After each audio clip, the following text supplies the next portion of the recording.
Magandang araw po. Ako po si Jeffrey Casabuena, isang seminarista mula sa Canossian Sons of Charity na ngayon ay nandito sa Nairobi, Kenya. Welcome po sa ating ikasampung araw ng 40 Days of Giving, a Lenten Journey with the Canossian Youth. Noong ikalawang araw sa pagbabahagi ni Kuya Ogi, ang tungkol sa pagpapatawad ang isa sa mga highlight o binigyang diin sa panahon ng Kwaresma. Ang tanong ko po, nakapagpatawad ka na ba? Nakahingi ka na ba ng tawad? Gumaan na ba ang pakiramdam mo matapos gawin ng bagay na ito? Kung hindi pa, sana makatulong ang aking pagbabahagi ngayong araw. Sabi nila, ang pinakamahirap daw patawarin ay hindi naman yung mga tinuturing nating enemies. Many times, the most difficult person to forgive are those people whom we truly love that once had hurt us. Isa siguro sa mga dahilan kung bakit tayo nahihirapang magpatawad dahil iba ang pagkaunawa natin sa salitang patawad. Hindi ba't ang isa pang salita na makikita natin sa salitang patawad ay awa? Humihingi ng awa ang sinumang nakagawa sa atin ng masama.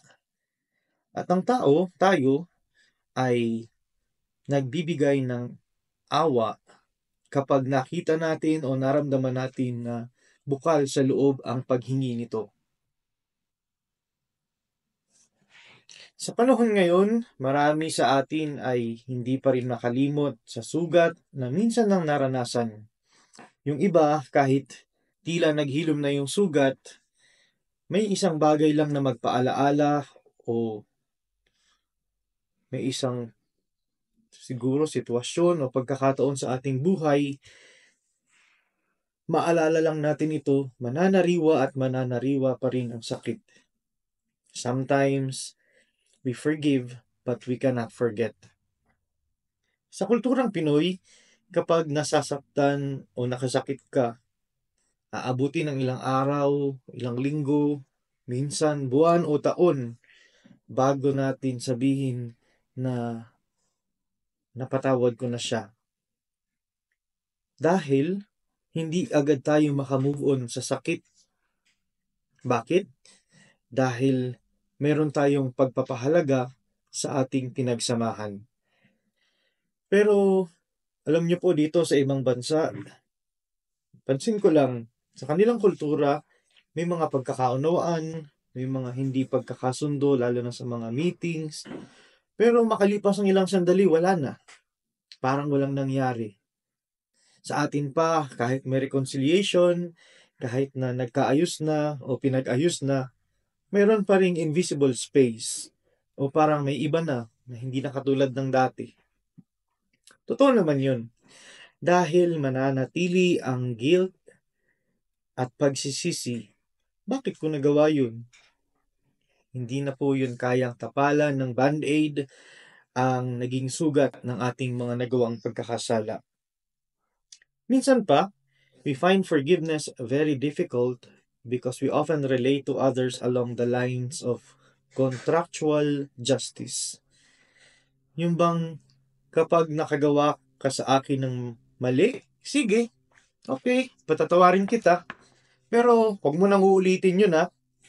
Kapag nangyari yun, pasensyahan tayo. Wala na akong magagawa. Bahala ka na sa buhay mo.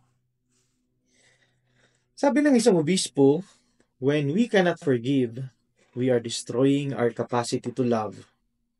When we hate someone, we are also destroying our capacity to love. Hindi naman sign ng kahinaan kapag tayo nagpatawad. Bagkus, ito'y nagpapatibay pa ng ating pakikipagkapwa, ng ating pagkatao, dahil pinubuksan natin ang ating sarili sa taong minsan ang nakagawa sa atin ng mali.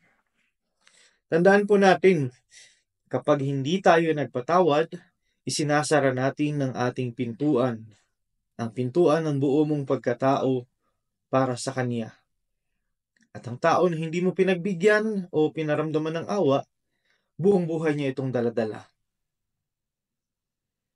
Si Pedro po, nung tinanong niya si Jesus kung paano ba magpatawad, hindi naman isa, dalawa, tatlo, o ilang beses lamang.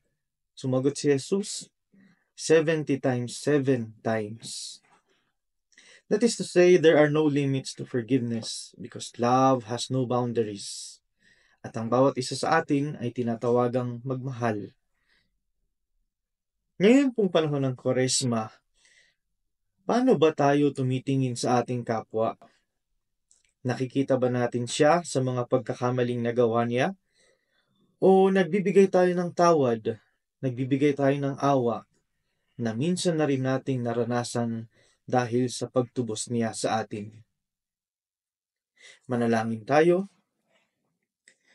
Panginoon ng awa, tulungan mo kaming magbigay pag-asa sa aming kapwa. Amen.